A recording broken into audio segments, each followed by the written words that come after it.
बारे लैथेइन के। ये पोस्ट एक तवील सीरीज इनासर कायनात का तीसरा हिस्सा है जिसमें पेरियोडिक टेबल के दीगर अनासिर के मुतालिक वक़्तन फ़ौक़तन बताया जाएगा। पिछली 2 अक़सात का लनक पहले कमिनट में। आप इस वक्त जिस फ़ोन से ये तहरीर पढ़ रहे हैं इसे तोवानाई एक बैटरी दे रही है जो आपके फ़ोन में लगी है।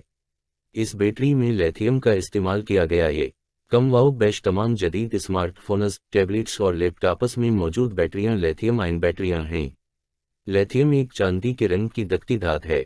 ये पेरियोडिक टेबल का तीसरा अंसर है जिसके मरकज़े में 3 प्रोटॉन और 3 से 4 न्यूट्रॉन होते हैं, जबकि इसके गर्द 3 इलेक्ट्रॉन होते हैं।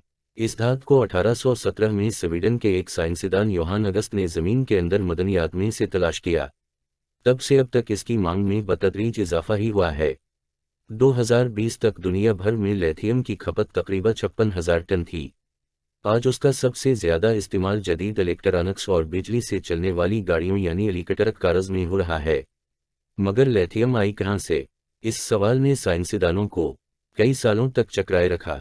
मसला ये नहीं था कि लिथियम सितारों में बनता कैसे है, मसला ये था कि कायनात में जितना लिथियम मौजूद है वो सब जिन मालूम तरीक़ों से आया इनसे इतना लिथियम नहीं आन सकता था। वो सिर्फ कायनात में कल लिथियम का तकरीबन 20% बनता है। हम ये कैसे जानते हैं कि ये कल लिथियम का 20% है? क्योंकि हम ये आसानी से जानते हैं कि निज़ाम शमसी में कितना लिथियम है जो मुख्तलिफ सयारचों और सयारों में ये। तो हम चूंकि जानते हैं कि कायनात में कितने सितारे सूरज या सूरज से बड़े हैं, लिहाजा एक मुहतात अंदाज़ा लगा सकते हैं कि कायनात में कितना लिथियम होगा। लिथियम से भरे सयारचों के पत्थरों से हम ये जानते हैं कि महज हमारी कहकशां में तकरीबन 1000 सूरजों के मास जितना लिथियम मौजूद है, और लिथियम के बनने के जो मालूम तरीक़े थे इनसे इतना लिथियम नहीं बन सकता था। ये मालूम तरीक़े क्या थे?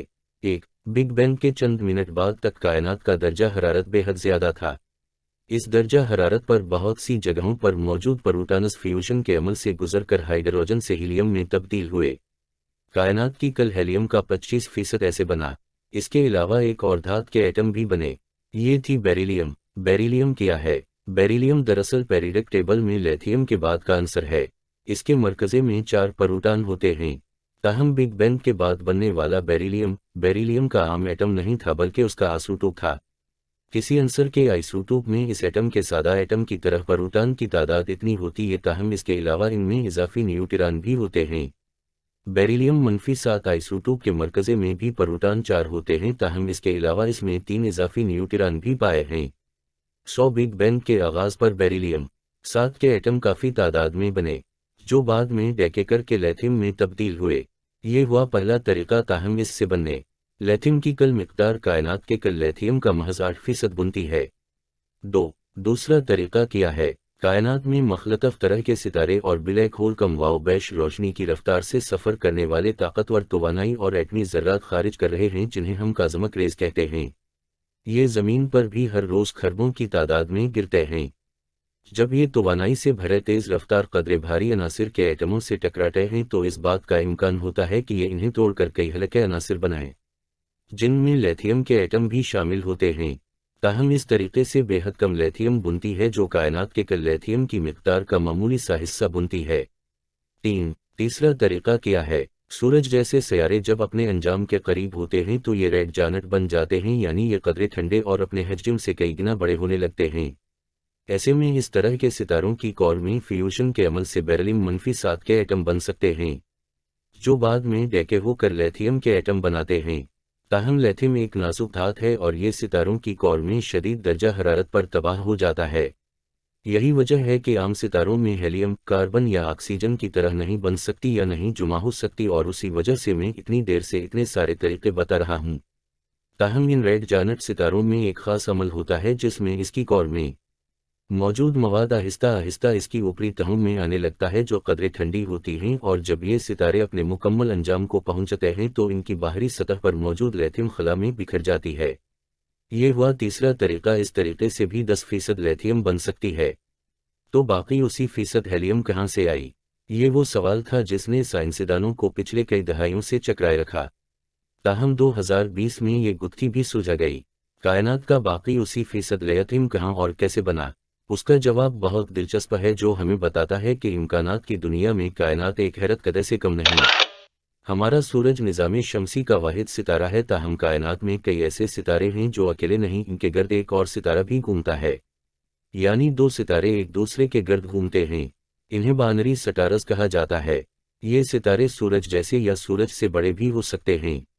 इनमें से एक सूरज जितना या इससे कुछ बड़ा और दूसरा सूरज से कई गुना बड़ा भी हो सकता है। जब इनमें से एक सूरज से कुछ बड़ा हो और दूसरा इससे कई गुना बड़ा, तो जैसा कि ऊपर अर्ज किया, सूरज जैसे सितारे के अंजाम पर ये रेड जायंट बन जाते हैं। ये रेड जायंट फिर कुछ अरब साल बाद व्हाइट डोर्फ सितारों में तब्दील हो जाते हैं। ये निहायत कसीफ सितारे होते हैं जिनमें फ्यूजन का अमल रुक चुका होता है। ऐसे सितारों की कोर ऑक्सीजन और कार्बन के एटमों से भरी होती है। ताहम अगर इन सितारों के करीब दूसरा सितारा हो, जैसा कि ऊपर जिक्र किया बाइनरी स्टार सिस्टम में, तो ये दूसरे सितारे से ग्रेविटी की मदद से मवाद गैसें चराने लगता है, यानी इसके गर्द घूमने वाले दूसरे सितारे का मवाद इस तक पहुंचता है, और जब ये मवाद एक खास मिकदार में इकट्ठा हो जाता है तो इसकी ऊपरी सतह पर फ्यूजन का अमल फिर से शुरू होता है, जिसमें कई अनासिर बनते हैं जिनमें बरलईन भी होता है। और फिर ये बरलईन इस सितारे के अंजाम पर नोवा की सूरत फटने से खला में बिखर जाती है। याद रहे कि बरीलीन डैके होकर लेथियम में तब्दील होती है, जैसा कि ऊपर जिक्र किया। इस हवाले से साइंसदानों ने ज़मीन पर मौजूद फलकियाती दूरबीनों से जब इस तरह के बाइनरी सिस्टम में फटने वाले नोवा को देखा तो इन्हें इनमें बरलईन और लेथियम के शवाहिद मिले। सो ये वो मुमकिन तरीका है जिसमें कायनात का बाकी 80% लेथियम बनी। ताहम लेथियम के माखज़ और इसके सितारों में बनने के तरीक़े के हवाले से अब भी हम मुकम्मल तौर पर नहीं जानते, और मुमकिन है कि इसकी एक वजह मुख्तलिफ तरह के सितारों में अनासिर के बनने के हमारे साइंसी मॉडल्स का नामुकम्मल होना है। इस हवाले से आज फलकियात की दुनिया में बेहद तहक़ीक़ हो रही है, और अगर किसी को इस पर मज़ीद तहक़ीक़ करने का और कायनात के राज खोलने का शौक़ है तो सौ बिस्मिल्लाह। मुमकिन है इस मसले को मुकम्मल समझते समझते हम बुनियादी फ़िज़िक्स की थ्योरियों को बेहतर बना दें, डार्क मीटर और डार्क एनर्जी के हवाले से बेहतर जान सकें, और एटम को समझने के मौजूदा स्टैंडर्ड मॉडल को बेहतर करके एक बुनियादी कायनाती थ्योरी बना सकें जो साइंस के सदियों के ख्वाब को पूरा कर सकें, जो आइंस्टाइन के नज़रिया इजाफियत और क्वांटम मैकेनिक्स को यकजा करने का ख्वाब है।